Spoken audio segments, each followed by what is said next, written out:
बिस्मिल्लाहिर्रहमानिर्रहीम। अस्सलामु अलैकुम। नाज़रीन कराम, नई वीडियो में आपको खुश आमदीद कहते हैं।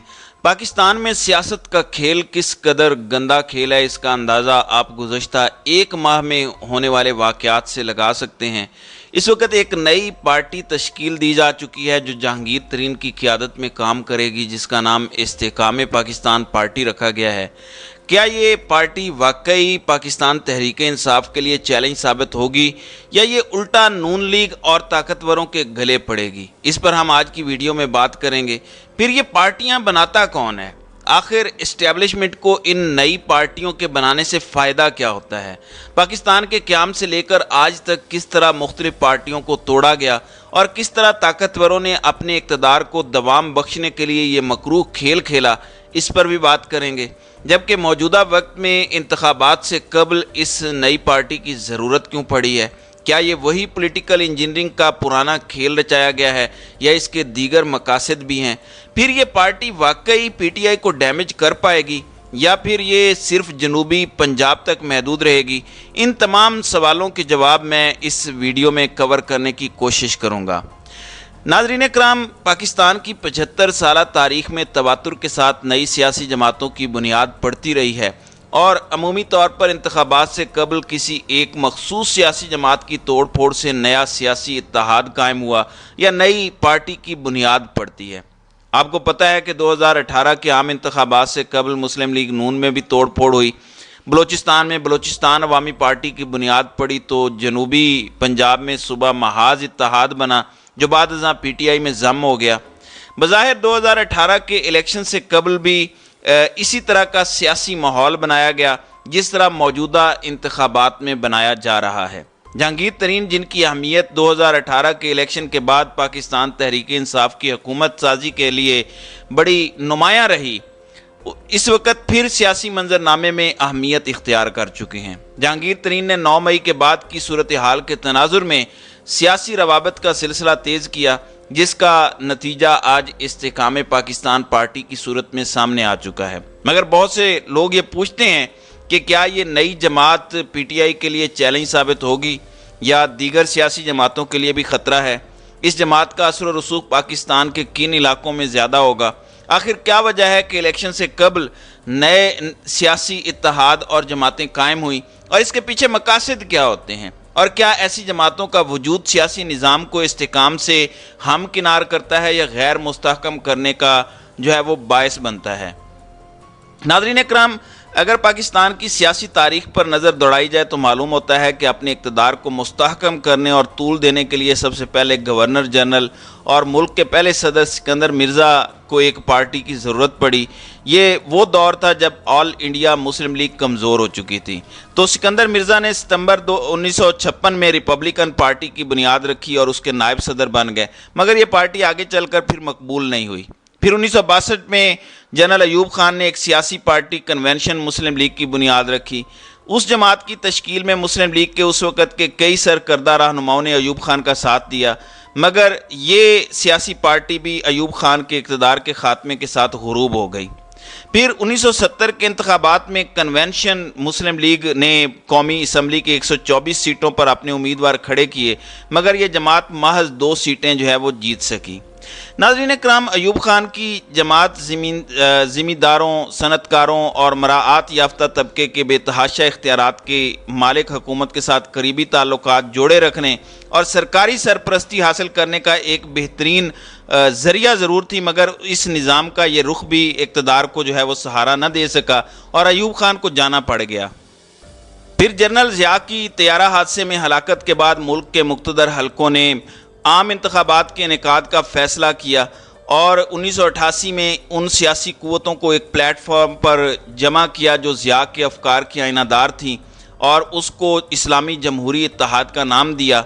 और इसका मकसद ये था कि पीपल्स पार्टी के ख़िलाफ़ वो सफ़ आरा हों और 1988 के इलेक्शन में उनको पीपल्स पार्टी में मुकाबले के लिए एक सियासी जमात की ज़रूरत पड़ी जो बाद अज़ां जो IJI है उसके बतन से मुस्लिम लीग नून फूटी। फिर 99 में इक़्तिदार पर जब जनरल मुशर्रफ ने कब्ज़ा किया तो 2002 में आम इंतखाबात करवाने का उसने ऐलान किया और उसने मुस्लिम लीग के रहनुमाओं को तोड़कर फिर काफ लीग को کی تشکیل دی۔ پھر اس کے بعد جو ہے وہ اسی طرح سے 2018 میں بلوچستان عوامی پارٹی کے قیام کا اعلان کیا گیا اور اس پارٹی میں مسلم لیگ نون کے منحرف ارکان کو جگہ ملی اور کاف لیگ میں شامل کئی رہنما اس میں شامل ہوئے۔ تو مختلف ادوار میں سیاسی اتحاد اور جماعتیں بنتی ٹوٹتی رہی ہیں اور سیاسی ادوار اور دور آمریت میں نئے سیاسی بندوبست کیے جاتے رہے ہیں۔ استحکام پاکستان پارٹی کی بات کی جائے تو بظاہر اس میں بڑی تعداد میں وہ سیاسی رہنما شامل ہیں جو 9 مئی کے واقعے سے قبل پاکستان تحریک انصاف کا حصہ تھے۔ جو لوگ عموماً مبصر ہیں ان کا کہنا ہے کہ نئی پارٹی کی بنیاد صرف 9 مئی کے واقعات کو قرار نہیں دیا جا سکتا۔ پاکستان میں بارہا ایسا ہوا ہے کہ سیاسی جماعتیں تقریباً مصنوعی طریقوں سے تشکیل پائی ہیں۔ اگر تاریخ پر نگاہ دوڑائی جائے تو معلوم ہوتا ہے کہ ایسی جماعتوں کے پیچھے طاقتور لوگ ہوتے ہیں جو مکمل پلاننگ کرتے ہیں اور نئی جماعت کا سٹرکچر ڈیزائن کرتے ہیں، اور یہ کون لوگ ہوتے ہیں یہ آپ سب کو معلوم ہے۔ کن لوگوں نے IJI کو بنایا، کن لوگوں نے مسلم لیگ کاف کو بنوایا، اور یہ آج استحکام پاکستان کن لوگوں نے بنائی ہے یہ ہم سب کو پتہ ہے۔ اس کا بنیادی مقصد طاقتور لوگوں کی اجارہ داری قائم رکھنا ہے، مگر کچھ عرصے میں جب کوئی سیاسی جماعت اتنی پرورش پا جاتی ہے کہ وہ اپنے اوپر اعتماد کرنے لگتی ہے یا تابع رہنا پسند نہیں کرتی تو اس کے بعد ایک پھر نئی سیاسی جماعت کی ضرورت پڑتی ہے اور پرانی پارٹی کو توڑ دیا جاتا ہے۔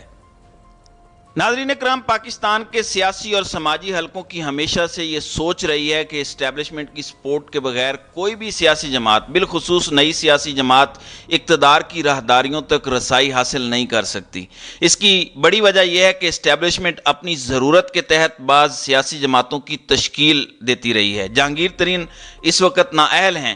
تاثر یہ ہے کہ ان کو اسٹیبلشمنٹ کی حمایت حاصل ہے، اس میں حقیقت ہے یا نہیں، لیکن جو معاملات جس طریقے سے چل رہے ہیں وہ واضح طور پر ثبوت دیتے ہیں کہ ان کے اوپر اسٹیبلشمنٹ کا سایہ ضرور ہے۔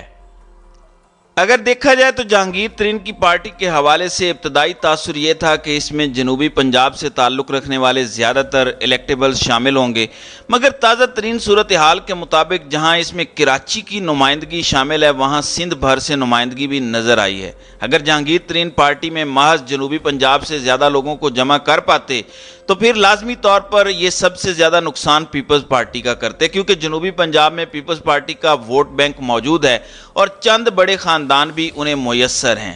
جہانگیر ترین کی پارٹی PTI کے ساتھ ساتھ پیپلز پارٹی کا بھی نقصان کرے گی، کیونکہ جو الیکٹیبلز اس میں جنوبی پنجاب سے آئے ہیں ان پر پیپلز پارٹی کی بھی نظر تھی، جبکہ استحکام پاکستان پارٹی کے رہنما عامر کیانی، جنہوں نے حال ہی میں تحریک انصاف سے راہیں جدا کی ہیں، ان کا کہنا ہے کہ ہم نے اس پارٹی کو کسی مخصوص علاقے تک محدود نہیں کیا بلکہ یہ پورے پاکستان کی جماعت ہوگی۔ ملک کے ہر علاقے کے اہم سیاسی رہنما اس میں شامل ہیں جو اپنے اپنے حلقوں میں سیاسی قد کاٹ رکھتے ہیں۔ ابتدا میں ایک تاثر تھا کہ ہمارے پاس جنوبی پنجاب سے زیادہ لوگ ہیں، مگر پنجاب کے ہر علاقے سے اہم رہنما اس پارٹی میں شامل ہو چکے ہیں اور ہو رہے ہیں۔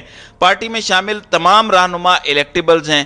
ہم نے اس پارٹی کے لیے مل کر فیصلے کرنے اور سیاسی ہم آہنگی پیدا کرنی ہے، جبکہ کراچی سے تعلق رکھنے والے محمود مولوی بھی اور اس نئی پارٹی کے جو قیام ہے اس سے خوش دکھائی دیتے ہیں۔ ان کا کہنا ہے کہ یہ ہم سب ہم خیال احباب نے مل کر پارٹی بنائی ہے اور اس کو چلانا بھی ہے۔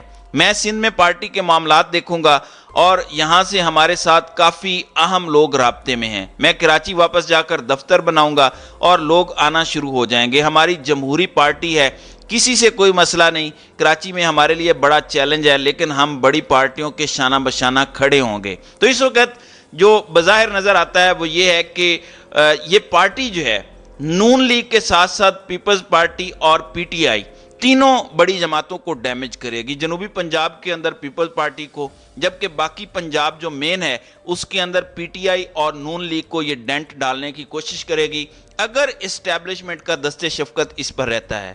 تو ناظرین اکرام، آپ کی اس ویڈیو کے حوالے سے کیا رائے ہے؟ آپ اپنی رائے کا اظہار کامنٹ سیکشن میں ضرور کیجیے گا۔